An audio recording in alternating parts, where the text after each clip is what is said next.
प्रणाम, हम छी दिया चौधरी और अहाँ सब गोटे के एक बार पुनः स्वागत करै छी अपन मिनी ब्लॉग में। तो अहाँ सब गोटे के बुझल अछि जे आइ सोम दिन अछि और श्रावण मास अछि, तो हम सब गोटे विदा भ चुकल छी बाबा के जल चढ़ाबऽ के लेल। तो हम सब जे आइ जल चढ़ायब जटेश्वर महादेव जी के चढ़ायब, तो हम सब फाइनली मंदिर तक पहुँच चुकल छी और ओतौ गेला के बाद हमरा सबके इनार भेटल। इनार से ठंडा ठंडा जल निकाललहुँ बाबा के चढ़ाबऽ के लेल।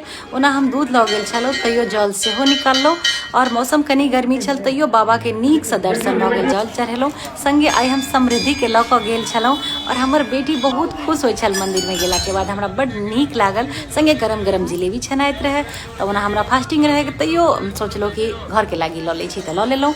और देखियौ एतऽ तरह तरह के सामान सब बिका रहल छै, बच्चा के लोग तरह तरह के खिलौना बिका रहल छै, तो सेहो हम समृद्धि के लागी किछु खरीदलहुँ। अहूँ सब जाउ जटेश्वर महादेव जी के जल चढ़ाउ, दर्शन करू आ संगे ढेर सारा खिलौना